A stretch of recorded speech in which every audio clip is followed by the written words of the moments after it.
Welcome to the Levrige Show. This is Brett Ingram, and today I want to discuss the idea of whether or not you should get a partner or partner with somebody in your business. So as an entrepreneur, you may be in a situation where you already have a business that you've started, or you may be in a situation where you're just looking to start a business. And the question becomes, should you take on a partner? Should you do it all on your own, or should you take on a partner? And this is a really difficult decision sometimes to make, but it's also a really vital one in terms of your overall potential for success and your potential for issues. So what I want to do is cover both the good and the bad of the idea of taking on a partner or working with somebody to build your business. Now, when I say partner, what I'm essentially referring to is somebody who is in it with you 50-50. I don't necessarily mean, just somebody that you're hiring as like an ops manager. I mean somebody who's on the same level as you, same level of responsibility. And it might be a 51-49 if someone offers more, financial investment or whatever. But the point is basically from the perspective of equal partners. So first off, let's cover the advantages of getting a partner and working with a partner. One of the real advantages of it is that you get a second opinion and a second voice on every single thing that you want to do. One of the challenges that you have as an entrepreneur is you're going to have a lot of ideas. You're going to have a lot of things that you want to do and things that you think your business and your company and all that stuff should stand for. And sometimes those ideas sound really great to you. And then you actually try them out and you realize, maybe that wasn't such a good idea. Well, when you have another voice of reason, so to speak, another second opinion, sometimes it's much easier to bounce ideas off of each other and sort of realize whether or not it's good or not. If you both see it the same way, there's still a chance that you'll make a misstep, but it's much less likely. Whereas if the two of you disagree, maybe there's something to that. And then maybe you want to start to get outside opinions from that as well. Second thing is the ability to share the work. I mean, flat out, plain and simple, it is a ton of work to build a business, to start a business and to grow a business. It's not easy. It takes a lot of time, a lot of investment and energy. And there's something about having somebody else where you can split up the work. And now the amount that you have to do is basically cut in half. And that makes a big difference, especially if you're taking on a lot of stuff and there are a lot of things that need to be done.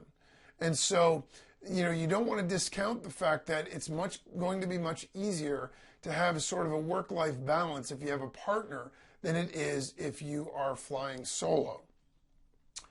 Another aspect of it that's an advantage is that you have a backup. Let's say you get sick. Let's say you get in an accident. Let's say something happens where for whatever reason, maybe you just want to go on vacation. It's going to be really difficult to do that if your business isn't running on autopilot, if you're the only person that's responsible for everything.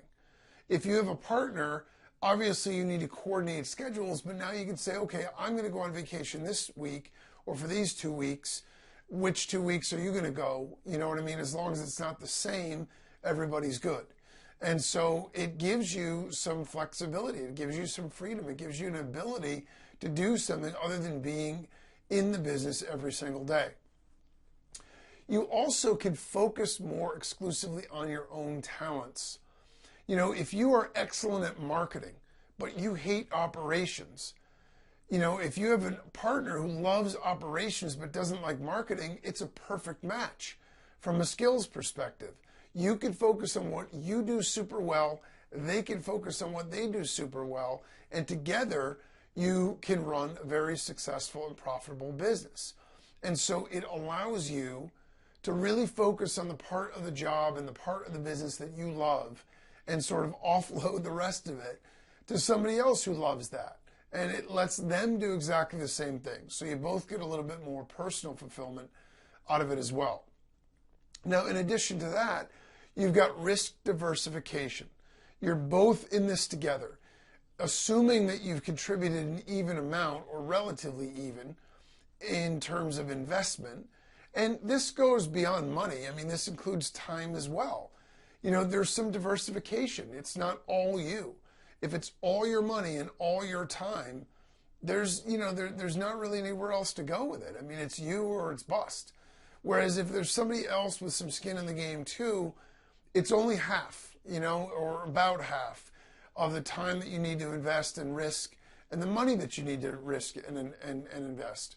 And so that helps out as well.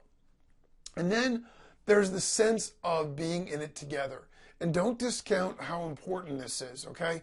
Think of it as when you're running a business and you're by yourself, one of the biggest challenges is, there's a big feeling of loneliness. I mean, it's one of the reasons that I started the Levrige Show in the first place, was to show other entrepreneurs that, hey, other people out there feel the same way you do. They have the same challenges you do. They face the same issues and obstacles.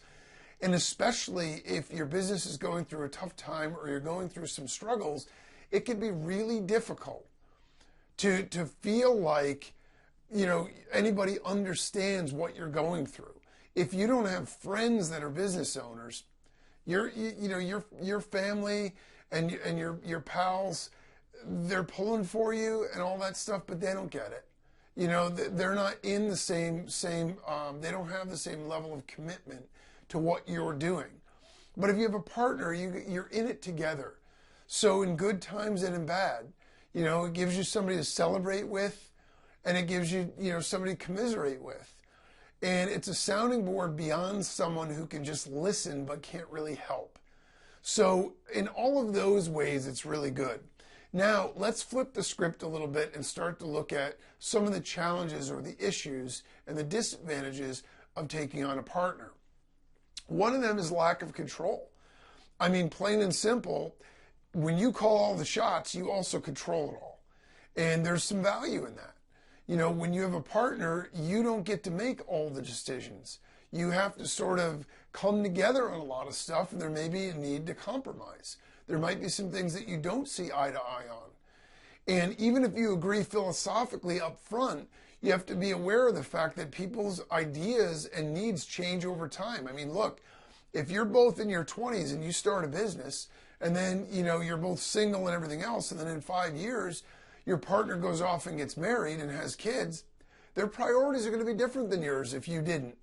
They may want to cash out of the business faster. They may want to build it faster, or they might not want to be working in it as much every day. And so life is dynamic. Life changes. And so as we're all human beings, if you're partnering with another human being, there's potential for that kind of a change. The other risk is that things may not end up equal. You may have a great discussion. You may even lay out documents that say we're all going to do 50% of the work and blah, blah, blah. But, in a lot of group settings, I mean, I can tell you this firsthand from being in business school, that not everyone's going to pull their share of the load. And so you might end up with somebody down the road that starts to slack off. That's a difficult situation because you need to be honest and upfront and fix it. But if they still don't agree, you got a real challenge on your hands because you've got a 50% partner, but now you're doing 75% of the work. So that's a big risk as well. You could disagree on strategy and on goals or even on tactics. Even if you agree that you both want to, split up the world and dominate it equally, you may disagree on how you're going to get there. And if it's a small disagreement, it may be very easy to compromise. But if it's a completely different direction, you want to start developing the new generation of iPhones and, they want to make training programs for, people overseas, that's a huge, difference in opinion in terms of how you're going to grow your business. And so that's going to be a potential challenge. The other thing is, plain and simple by the numbers, you're going to get half the income. So if you build a big enterprise, or even if you don't, early on especially, it may be difficult to live on what you're making. You might be investing a lot and putting a lot into it, but you might not be making a lot. And you've got to double what you want to make personally in the business in order to both make the same amount of money. So plain and simple, you're going to make half as much money. And there is potential to have a falling out. You know, this happens quite often. Even sometimes when things are smooth early on, you may get to a point where you're a few years down the road and your partner says, you know what, I'm ready to cash out. I want to sell this business to a bigger competitor. I want to take my money and go lay on the beach. And you may say, well, no, we're just getting started. You know, we're at 5 million in sales, but I think we can grow this thing to 50 million and then sell it for 10 times as much. So you may have a falling out, and it may be easy to solve. Maybe you could just buy them out, or it may be a real challenge where you're constantly butting heads. I personally know people that have partnered in businesses that are both really positive and that are really negative. I know some that have multiple partners, and there are factions within that where they disagree and they don't get along. And so the other ones need to sort of play peacemaker and sort of negotiate on behalf of other people in order to make things work. So those are the pros and cons. Now, real quickly, let me give you some tips if you decide to go with a partner, because it can be a really great situation if it's done right. But some of the most important things are to find somebody that has a similar energy level and philosophy you do. These are things that are sometimes overlooked because you focus on, okay, what is our goal? Oh yeah, you want to build a $100 million business? So do I. Great, let's go into business together. You know, or you're a marketing guy, I'm a finance guy. Great, let's go into business together. But the reality of it is, that's just, you know, strategic stuff. The day-to-day doesn't work on strategy. The day-to-day works on what you're going to do to implement. And so find somebody with a similar energy level and a similar philosophy with the way that they approach business, not just what the goals are. Talk over a cup of coffee.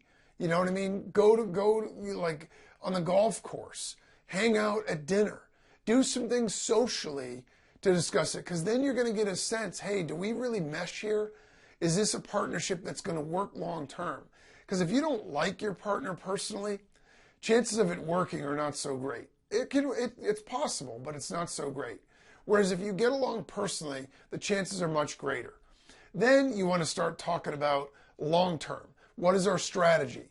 You know, what is our backup plan if one of us changes our mind down the road? See if you can hash out all this stuff up front. And while you're never going to be able to account for all the contingencies, if you've got that stuff in place, at least you know you're both reasonable people. And it may be something that would work long term. I definitely recommend that you document whatever your agreement is before you officially go into business. And the other thing is skill set wise. Make sure that what fuels you and your passion is different than what your partner's is. Because if you both love the marketing side of things, that's where most likely you're going to run into trouble. But if somebody loves operations and somebody loves finance or somebody loves sales and somebody loves accounting or whatever, it has a much greater chance of working because you're not going to be stepping on each other and fighting about stuff all the time. You're going to be handling things in a different way. And taking on a partner can be the blessing or a curse for your business, depending on how you go about it and who you choose to partner with. As always, if you have any questions or comments, share them with me at levrigeshow.com or tweet them at #levrigeshow. And until next time, make it happen.